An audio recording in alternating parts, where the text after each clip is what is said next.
Pilar Braña, ¿qué tal? ¿Cómo le va? ¿Cómo anda? Gracias Bien, por bien, venir. bien, Gracias por venir. ¿Dónde estaba usted un 24 de marzo del 76? Un día como hoy en el 76, hace 47 años. El 24 de marzo estaba en casa. Y como la mayoría, alegre del golpe. Porque esperábamos el golpe, creíamos que el golpe iba a acelerar la situación revolucionaria. Entonces los que ahora, digamos, se horrorizan de ese día, no tienen derecho, porque todos creían que iba a acelerar. Así que estaba en casa. Siendo montonero, Siendo montonero, vivía en la calle Estomba y La Vía. ¿qué edad tenía? Calculo que 26 años. 26 años. 26 años. ¿Usted era uno de esos famosos jóvenes idealistas? Sí, exactamente, exactamente. ¿Y cuál era el ideal? ¿Llevar un fusil, matar gente, Primero, poner bombas? primero una cosa muy clara. Hay dos términos que no utilizo más. Ni terrorista ni genocida. Por tipo la concordia. Entonces son muy chocantes. Y sí, creíamos realmente en un proceso revolucionario. Me pregunto mucho qué es lo que sucedió. ¿Por qué esa juventud de clases medias, culta, pudiente? Usted vivía en el barrio Belgrano, eso era Coglan Belgrano. Coglan, en la estación vivía la estación de O Coglan. sea, una familia de clase media, media alta. Sí. Sí, sí. Inclusive ahora mi casa es Blanco Encalada, así que Claro, así cercano. sí. ¿Qué nos llevó a nosotros? Eso es lo que más me desvela siempre. ¿Cómo es posible que hayamos ido en esa espiral de violencia a la muerte? Porque se aniquiló una generación, un sector, digamos, de la generación. Yo creo que eso no nos estudió todavía. Eso hay que buscarlo, digamos, a partir de los años 30, en la inmigración, en el tipo de gente que entró, la ideología, los anarquistas, los socialistas, los comunistas, los judíos perseguidos. Y yo creo que todo eso fue haciendo un joven que comenzó a creerse que era idealista, que era el salvador de la patria. Le echaron la culpa a... Muchos le echan la culpa al bombardeo de Plaza de Mayo del 55, que ahí comienza.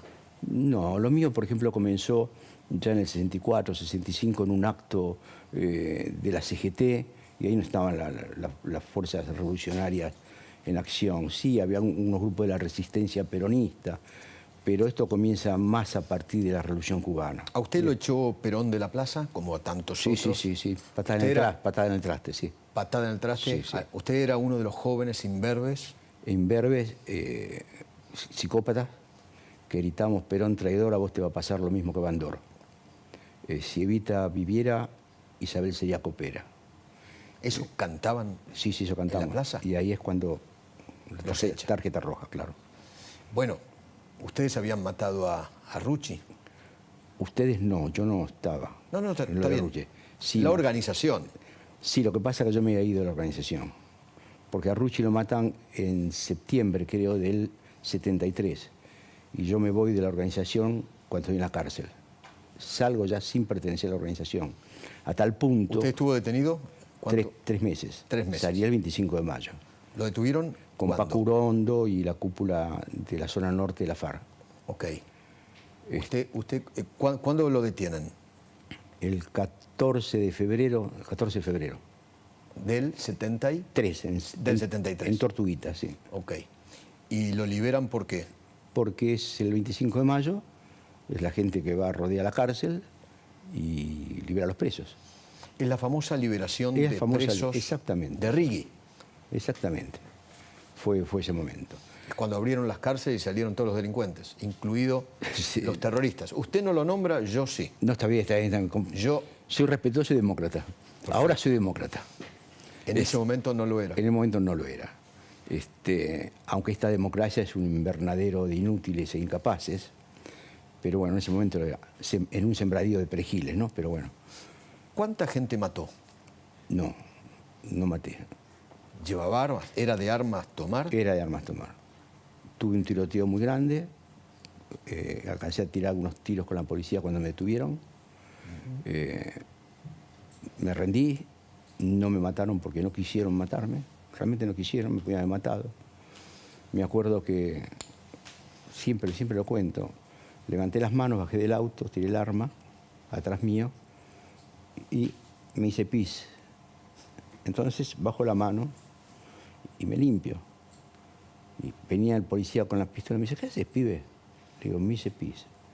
y me acarició la cabeza y me dijo, eso no me olvido nunca, me acarició la cabeza y me dijo, a nosotros también nos pasa, pero fuiste el único que se resistió.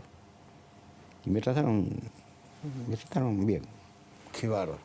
Bueno, las cositas que pasan después, porque soy un detenido político, quieren información, eso al margen. ¿Lo torturaron? No podría decir tortura.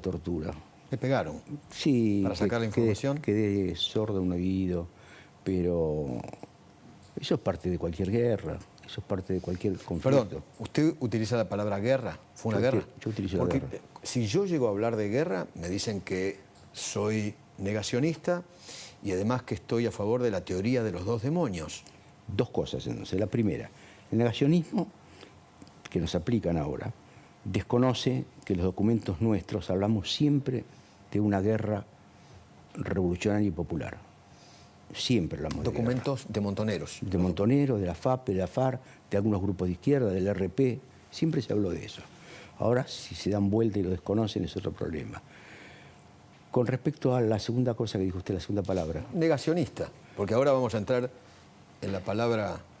En la palabra prohibida, los 30.000. Los 30.000. Los famosos 30.000. ¿Me cuenta cómo usted inventó los 30.000? Sí, no es que lo inventé, lo sugerí. ¿Dónde? En ¿Cómo Ámsterdam. fue ese momento? Estaban las madres de Plaza de Mayo, habían venido a pedir dinero. Nosotros, exiliados, tratamos de colaborar. Hicimos lo que pudimos por ellas. ¿Recuerda el nombre de esas madres? No, creo que... ¿Estaba Eve? Sí, estaba Eve. Estaba Eve. Casi seguro, casi seguro.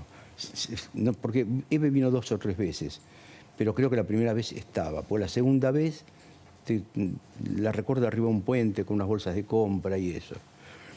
Vino la mujer del que era entonces el primer ministro, de Naul, y un grupo de mujeres que estaban por la paz, pro Latinoamérica, etcétera, etcétera. Y en ese momento se le entregaron los papeles de unos 4.000 desaparecidos, unos 4.000 compañeros desaparecidos, y hablaron de un holocausto. Entonces ella dijeron, no, un holocausto no, dice, esta es una ciudad judía, nosotros el holocausto son 6 millones, 4.000 personas no es un holocausto. Pero bueno, vamos a ver qué podemos hacer, ¿por qué nos llaman? En esa época había teletipos. Claro. ¿Por qué no se comunican a ver si hay más encuentros? Dijeron, en otras palabras, che, vuelvan con una lista más larga.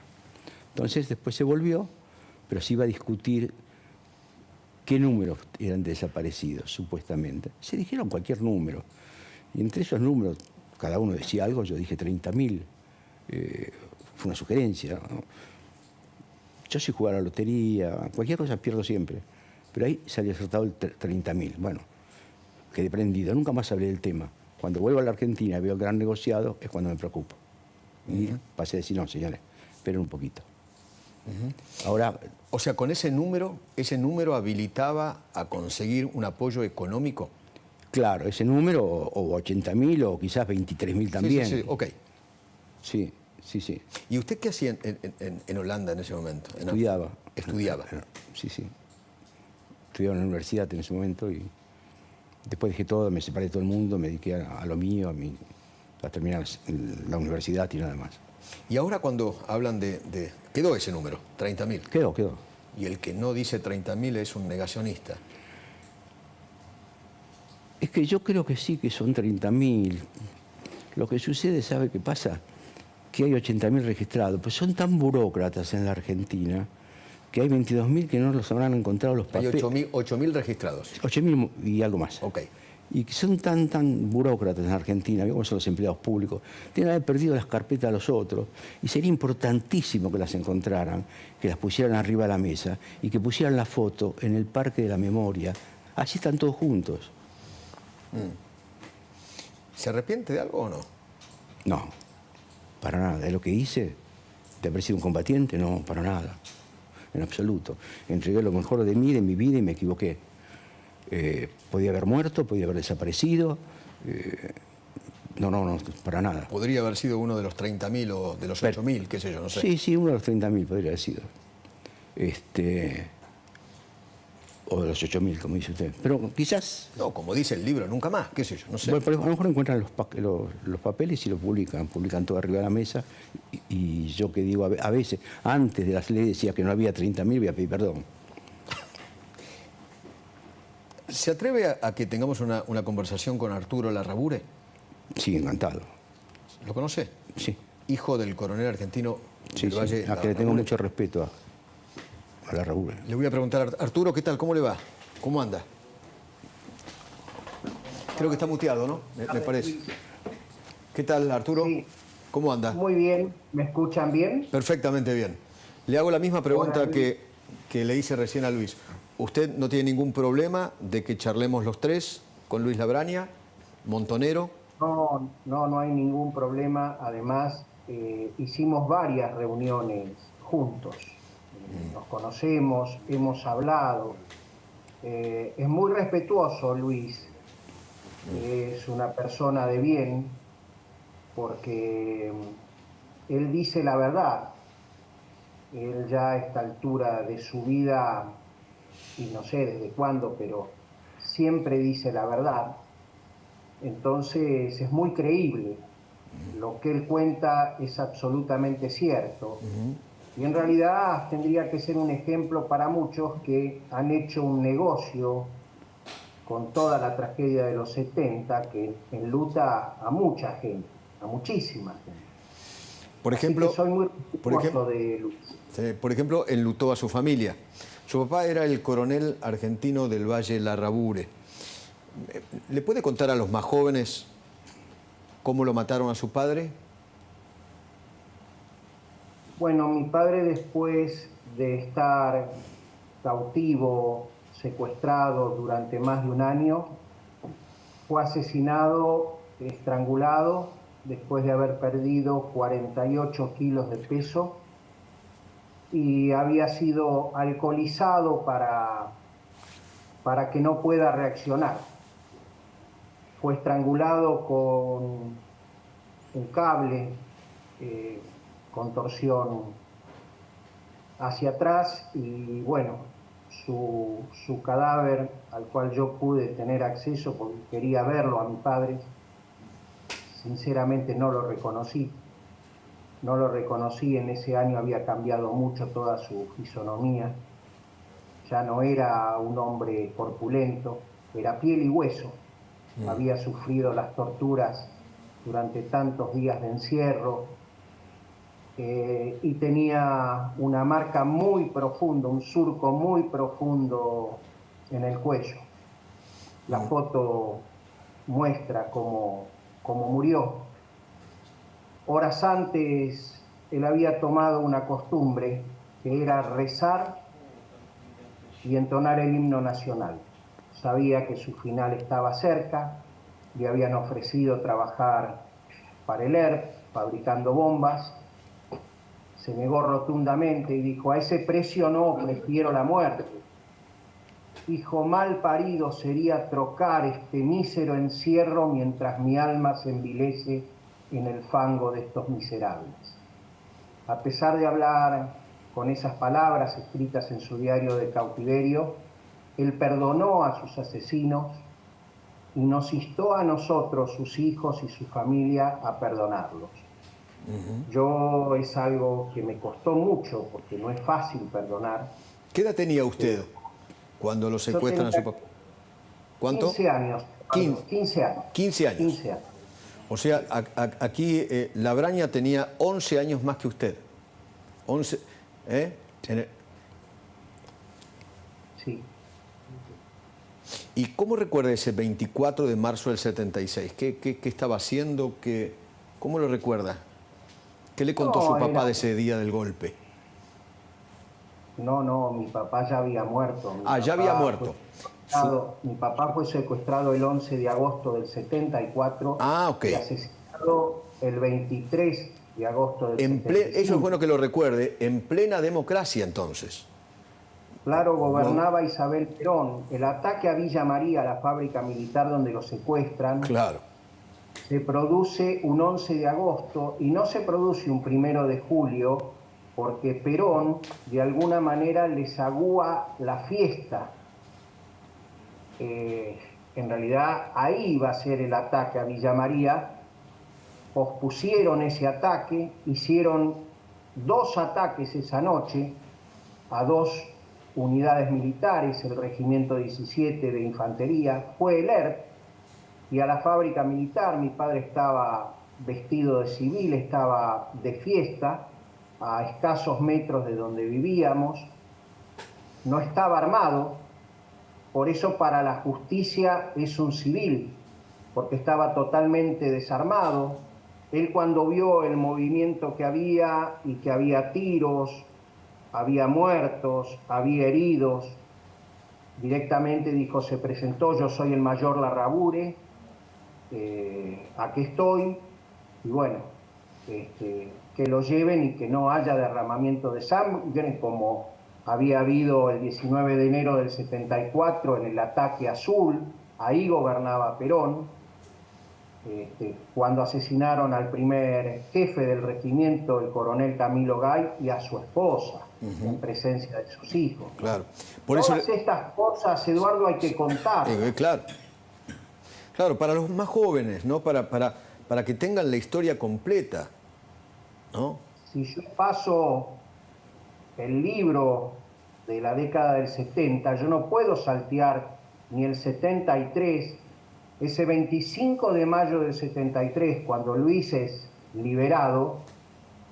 Creo que ahí nace el huevo de la serpiente. ¿Por qué? Y usted sabe, porque liberaron sin desarmar, y se terminó el trabajo de la Cámara Federal en lo penal, que cuando se detenía a una persona se investigaba, y si había cometido delitos iba preso. Había justicia en ese momento en el país. Cámpora, a través de Rigui, disuelve esa Cámara Federal en lo penal, y bueno, el 28 de abril del 74 es asesinado uno de los jueces de la Cámara Federal, que se llamaba Jorge Quiroga. Claro. Es decir, la justicia estaba amedrentada. ¿Quién iba a juzgarlos después de eso? ¿Quién iba a pagar con su muerte? Nadie. Ese día, el 25 de mayo, asume el gobierno Montonero, y no se olvide que el 25 de mayo del 2003, Eduardo, cuando Kirchner asume la presidencia, dice volvimos. Claro, volvieron los montoneros a la Plaza de Mayo. Espere un segundito. Labraña, ¿usted Dígame. cree que Néstor y Cristina eran montoneros? No, Porque ellos levantan esas eran de la banderas. juventud peronista, pero no eran montoneros, ¿no? Por lo menos por toda la gente que yo conocí. ¿No? ¿Y qué hacen? ¿Una utilización política? Exactamente. Un negocio. Un negocio. Sí, como muchos de los montoneros dirigentes hicieron negocios después, o hacen ahora. ¿Quién? ¿Vaca Narvaja, por ejemplo? Claro, por Perdía. ejemplo. Claro, ¿quién? Perdía. Perdía. O sea, son gente que, digamos, dejaron los ideales, mantienen su cartel, pero el ideal humanitario se perdió hace muchos años, antes de que esté esta gente. Digamos, ya en los años 73, 74 se perdió todo lo humano. O sea, ya eran directamente matar, vivir y sobrevivir. Se perdió todo. ¿No le parece a ambos la pregunta, ¿no? Que llegamos a un momento, pasaron 47 años ya. ¿No es momento de empezar a mirar para adelante y no quedarnos siempre en el túnel del tiempo? Mire, yo no. Sí, perdón. Sí, Arturo. No, adelante, Luis, adelante. Yo no miro hacia atrás. Lo que menos me ocupo es de esto. Los años 70 a mí me duelen. Vine hoy, la única persona que vine a hablar con usted. No quiero hacer más nada de los años 70. Pero no dejan de marcar los años 70. Y sí me preocupa qué es lo que pasó, como decía recién, que esta juventud que nosotros teníamos, que fue a la muerte, no se repite. Porque no tenemos más esa juventud. Ahora tenemos hordas. Ahora tenemos manifestaciones de gente desesperada y, como diría Milei, gobernadas por la casta o dirigidas por la casta. Entonces yo no volvería a esa época. Tampoco puedo olvidar esa época. Él tampoco puede olvidar, porque la tragedia de él no es mi tragedia. Eso es una tragedia. Lo mío no es una tragedia. A mí me dan ganas de salir espantado de vuelta de la Argentina y volver a Holanda. Sí, Arturo. Sí, yo estoy convencido que hay que dar vuelta a la página, pero yo le voy a recordar las palabras que me dijo el Papa Francisco en la audiencia privada que tuvimos en octubre del año pasado. Me dijo, parece mentira que tengas que mendigar la historia. Es como que yo ando mendigando la historia, algo que esté escrito. Es decir, si siguen mintiendo y si siguen ocultando todos estos hechos, nosotros vamos a seguir mirando hacia atrás. Quisiéramos mirar para adelante, quisiéramos poner un paño cerrando todas estas heridas, pero es imposible porque el gobierno kirchnerista nos coloca sal todos los días en nuestras heridas. Es imposible cerrar esta grieta de esa manera. Tenemos que asumir las responsabilidades que cada uno tuvo, arrepentirse si se puede. Yo creo que, aunque no lo diga, Luis está arrepentido de esos años. Acaba de decirme que no, que él no se arrepiente.